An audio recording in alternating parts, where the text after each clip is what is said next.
Seja muito bem-vindo a mais um episódio do Perguntando Teologia. Quem fala é Thiago Jordão. Normalmente eu tô respondendo as perguntas aqui, mas eventualmente a gente tem a alegria de receber alguns convidados para, junto com a gente, conversar sobre temas que vocês têm mandado, sobre assuntos que fazem parte do nosso entendimento, sobre quem nós somos, quem Deus é e como que nós nos relacionamos com Ele. E hoje nós temos a alegria de falar com o Carlos de Souza Neto. Ele é pastor na Igreja Batista Regular Vila Teixeira, na cidade de Campinas, e hoje está aqui para conversar conosco sobre um tema polêmico, um dos temas, na verdade, que desde o início da história da teologia ferve a cabeça de muita gente, que é sobre a imagem e semelhança de Deus. Então vamos direto para a pergunta. A pergunta é a seguinte, Carlos: de que modo que nós podemos entender essa descrição que nós temos no livro de Gênesis, que nos diz que nós fomos criados à imagem e semelhança de Deus? O que é, afinal de contas, ser esta imagem e semelhança de Deus? Como que nós podemos entender isso? Em primeiro lugar, muito obrigado, pessoal do Perguntando Teologia, pelo convite. É um prazer estar com vocês. É isso que nós vamos fazer. O texto que fala sobre imagem e semelhança de Deus é Gênesis capítulo 1, versículos 26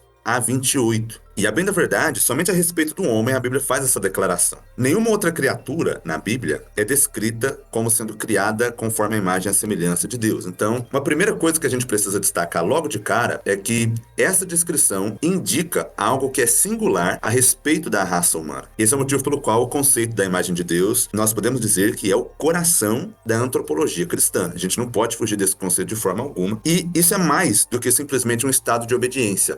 Veja, quando a Bíblia diz que Deus criou o homem à sua própria imagem, é claro que ela está dizendo que o ser humano, no tempo de sua criação, no período que abrange aqueles 2 primeiros capítulos de Gênesis, era obediente a Deus.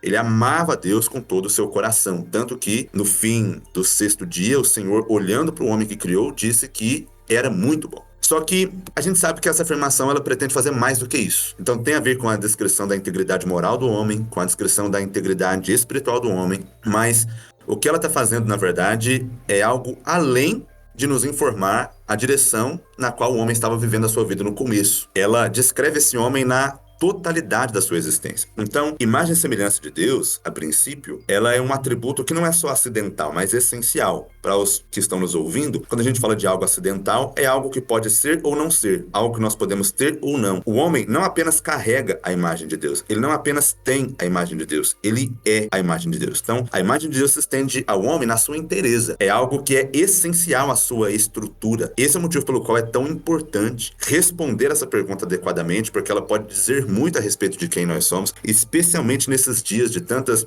ideologias identitárias, tanta preocupação com responder quem de fato nós somos, né? Então essa é a importância, Tiago, a princípio, de imagem e semelhança de Deus. Muito bem. E como que a gente pode entender, olhando para a nossa vida, para essa antropologia, não é, para essa formação do homem, o que seria essa imagem e semelhança de Deus? Como que a gente pode identificar essa característica essencial nas nossas vidas? Olha, a primeira parte dessa resposta passa por entendermos um pouquinho da linguagem utilizada pelo autor de Gênesis, que é Moisés. Moisés fala imagem e semelhança, ele usa 2 termos. Só que essa linguagem usada por Moisés, ela é chamada de endíades. Endíades é a junção de 3 palavrinhas gregas que significam literalmente um através de 2. Por que isso é importante? Porque o escritor está usando 2 palavras para se referir a uma coisa só. E ao final de contas, ao que ele se refere? A principal ideia sobre as palavras imagem e semelhança é a ideia de que nós somos, de fato, em alguma medida, semelhantes a Deus. O ser humano, como originalmente criado, era semelhante a Deus. E essa semelhança se expressa no fato de que ele espelha a Deus e no fato de que ele representa a Deus. Um espelho é talvez a nossa primeira figura aqui, e penso eu ser a melhor figura. Um espelho reflete. E da mesma forma como um espelho reflete, assim o ser humano deve refletir a Deus. Então quando alguém olha para um ser humano, ele deve ver nele ou nela um reflexo claro da pessoa de Deus. Em outras palavras, no homem, no ser humano, Deus se torna visível na terra. Sem dúvida, é claro, a Bíblia diz que outras criaturas, na verdade a Bíblia diz que até mesmo os céus declaram a glória de Deus. Mas é somente no homem que Deus se faz visível de uma forma singular. Revelar é algo que a criação é, e não somente algo que ela faz.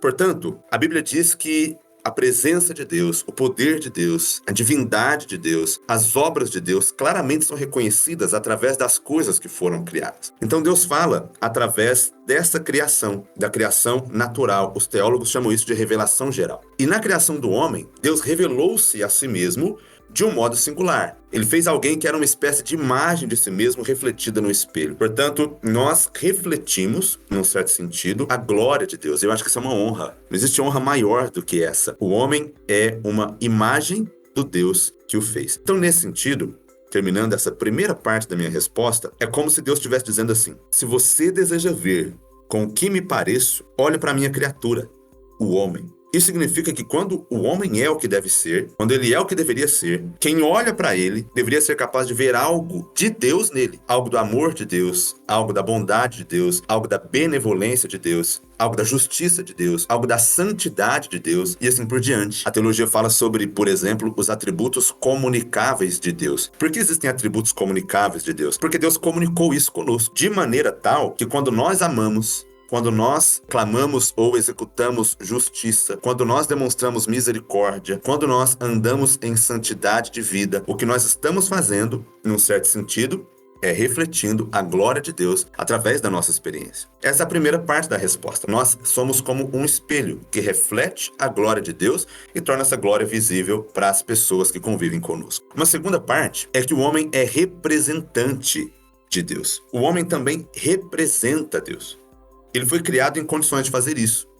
Então, se é verdade que quando alguém olha para o homem, vê algo de Deus no homem, também é verdade que esse homem é um representante de Deus na Terra. Os antigos reis, isso do passado, frequentemente colocavam imagens de si mesmos em regiões remotas de seus domínios. Não havia tecnologia como há hoje, não havia mídias como há hoje. Existia, inclusive, a possibilidade de uma pessoa se tornar o rei, se tornar o imperador, e muitas pessoas do seu império nunca tê-lo visto pessoalmente. Então, uma imagem desse tipo naquela época representava a figura do monarca, simbolizava a autoridade dele. Lembrava os súditos que era aquela pessoa que de fato governava sobre eles. Daniel 3, por exemplo, tem o rei Nabucodonosor, que coloca uma imagem bem grande na planície de Dura e ordena aos seus súditos que se curvassem em adoração diante dela, né? Foi por conta da rejeição a essa ordem que os 3 amigos de Daniel foram lançados na fornalha de fogo. Embora o texto bíblico não diga, nós podemos supor que aquela imagem era uma escultura que retratava o próprio Nabucodonosor e dessa forma representava o rei. Então veja, o ser humano foi criado à imagem de Deus de modo que pudesse representá-lo como um embaixador de outro país. O embaixador representa a autoridade do seu país. Ele representa os interesses daquele que o envia. E dessa forma o ser humano, o homem e a mulher igualmente, representam a autoridade de Deus. Da mesma forma como o embaixador está preocupado em promover os interesses daquele que o envia, assim o ser humano deve procurar promover o plano de Deus para esse mundo. Então, nós somos representantes de Deus. Deveríamos apoiar e defender aquilo que Deus apoia. Deveríamos promover o que Deus promove. E da mesma forma, até mesmo reprovar aquilo que Deus também reprova. Porque por nosso intermédio, Deus vai realizando os seus propósitos na terra. Em nós, nos seres humanos, as pessoas deveriam poder encontrar Deus, ouvir sua palavra, experimentar o seu amor, porque o homem é um representante de Deus, Tiago. Interessante, Carlos. E é interessante como que quando a gente pensa na história da humanidade, no desejo que o homem sempre teve de se vangloriar, não é, de se exaltar, a gente encontra, especialmente nas expressões do humanismo, não é, o homem tentando se colocar como centro do universo, como a coisa mais importante do universo. E é interessante que mesmo nisso a gente não encontra uma descrição nas tentativas do homem de se colocar como Deus, uma descrição tão maravilhosa da humanidade, não é, como imagem e semelhança do próprio Deus, esse espelho, essa representação, né, que nós também temos o papel de assumir diante do mundo e das outras pessoas. E com base nisso eu queria te perguntar o seguinte: qual que é a aplicação prática disso para a nossa vida? As pessoas falam muito sobre esse assunto de imagem e semelhança de Deus, o que significa, o que não significa. Você traz pra gente essas duas implicações, não é? Ok, somos aquilo que reflete Deus e somos parte da criação que tem essa função de representar Deus diante das outras pessoas, né? De sermos embaixadores do nosso Criador. E a pergunta que fica pra gente é a seguinte: isso é apenas uma questão teórica ou você acredita que isso traz mudanças práticas na nossa vida, o entendimento desse termo e dessa expressão? Excelente pergunta e evidentemente há implicações. E implicações muito importantes. Na verdade, até mesmo se nós olharmos agora para o Novo Testamento, para o que aconteceu na cruz de Cristo, quando o Senhor Jesus Cristo diz: toda autoridade me foi dada no céu e na terra, portanto ide. O que está acontecendo ali, de certa forma, que o Senhor Jesus reconquistou aquilo que o ser humano perdeu por causa do pecado, e Ele está, de certa forma, restaurando isso em nós, de maneira que agora nós conseguimos executar essas funções que se perderam por conta do pecado. Agora, eu tenho algumas aplicações que eu gostaria de pontuar sobre Deus e sobre nós. Eu quero começar pensando sobre Deus. Deus não cria o universo porque Ele quer receber. Ele cria porque Ele quer dar.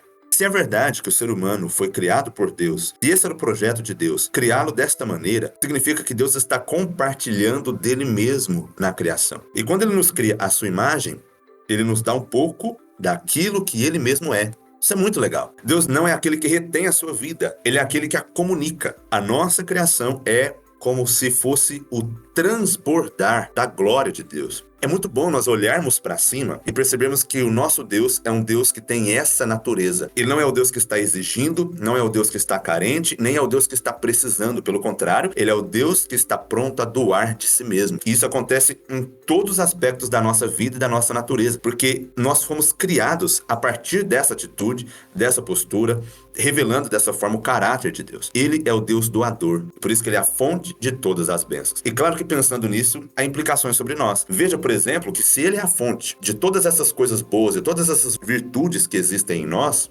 podemos dizer, portanto, que não há motivo para que nós nos gloriemos na presença de Deus. Tudo aquilo que nós temos de bom vem dele. Ele mesmo é a fonte. Nós reproduzimos de uma forma restrita, de uma forma limitada, aquilo que ele tem em si mesmo de maneira plena e absoluta. Não há uma contradição em termos maior do que a contradição em termos daquele que se diz crente no Senhor Jesus Cristo, ao mesmo tempo que se vangloria na presença de Deus, ao mesmo tempo que talvez se ache importante demais. Por outro lado, se essa doutrina deve nos levar à humildade, essa doutrina também deve nos levar ao encontro da nossa verdadeira identidade, que está muito acima daquilo que o mundo propõe para nós. O mundo tentando ser mais, torna-se menos. E essa é a verdade fundamental que a doutrina da imagem e da semelhança de Deus tenta nos mostrar. Veja, a nossa identidade, portanto, não é encontrada dentro, na promoção de algum tipo de virtude ou de algum tipo de valor que existe dentro de mim. A identidade do cristão, ela vem de fora, ela é recebida por Deus. Então,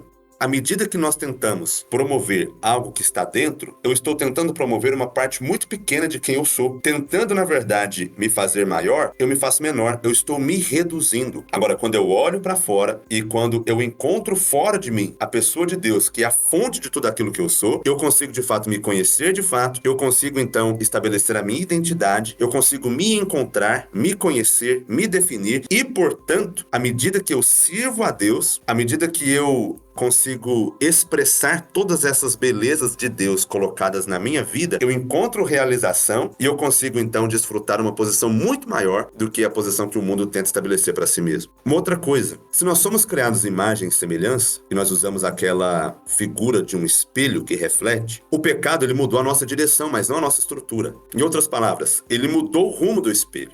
Mas o espelho continua sendo um espelho. Por esse motivo, nós sempre estamos refletindo algo, porque essa é a nossa essência. Então a pergunta não é se nós vamos ou não refletir algo, é o que nós vamos refletir. E se eu colocar em outras palavras, a pergunta não é se nós vamos ou não adorar algo, é o que nós vamos adorar, porque nós sempre adoraremos alguma coisa. Se eu adorar o dinheiro, então do dinheiro eu vou obter o verdadeiro sentido para a minha vida. E aí eu vou sofrer porque eu jamais entenderei que tenho bastante. Eu nunca sentirei que eu tenho o suficiente. Se eu adoro o poder, eu sempre me sentirei fraco, eu sempre terei medo e eu sempre necessitarei de ainda mais poder sobre os outros para manter o meu medo sob controle. Então eu sempre estarei adorando algo e esse algo sempre estará, de certa forma, sendo refletido em mim, nas minhas atitudes e na minha vida emocional. Da mesma forma, à medida que eu encontro a minha realização, quando eu me volto mais uma vez para Deus e eu exerço aquilo que Deus comunicou comigo, então eu encontro felicidade plena, eu encontro liberdade. Um valor que normalmente é tão prezado pelas pessoas à nossa volta, não é? Porque Deus vai agindo através de mim, trazendo para o mundo um pouco mais daquilo que ele mesmo é. Uma outra implicação, e última, é uma implicação que eu queria trazer, política. Em que sentido? Moisés está escrevendo para o povo de Israel que está saindo do Egito. E numa cultura onde o faraó é considerado filho de Deus, o único que pode reinar soberano sobre todas as pessoas, certo? O representante dos deuses na terra. O ensinamento de que todo ser humano é criado à imagem e semelhança de Deus é uma revolução. De certa forma, esse ensinamento traz dignidade intrínseca para todos nós. Atribui ao ser humano direitos que são inalienáveis e também uma dignidade que lhe cabe por ser ele também imagem e semelhança de Deus. Por isso, esse ensinamento é libertador. É por isso que o cristianismo não conversa com nenhum tipo de proposta totalitária, seja para qual extremo ela for.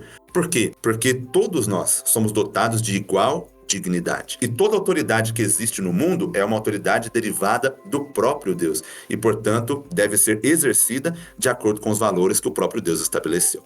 Muito bem, Carlos. Quero agradecer a sua participação aqui conosco. O tema que deixa muito evidente, não é, como que a gente consegue partir da teologia e quando a gente encontra a definição correta, o entendimento correto, isso deságua na nossa vida e traz implicações práticas, né, daquilo que nós devemos ser, de como que nós devemos viver. Muito obrigado, Carlos, pela sua participação aqui com a gente e até uma próxima pergunta que você possa responder aqui para nós. Maravilha, eu que agradeço pelo convite, quero parabenizá-los por esse ministério tão abençoado. Espero que ele continue servindo para abençoar, edificar, instruir o povo de Deus. Dessa forma, trazermos, claro, né, para mais perto dele, que é o que de fato todos nós buscamos. Um grande abraço para todos, mais uma vez obrigado pela oportunidade, até a próxima, se Deus quiser. Bem, você que é nosso ouvinte, lembre-se sempre de mandar as suas perguntas pelos nossos canais, redes sociais ou pelo e-mail perguntandoteologia@gmail.com. Será sempre um prazer poder responder aquilo que você tem de inquietação e de dúvidas sobre teologia. Um abraço a todos e nós nos vemos no próximo episódio.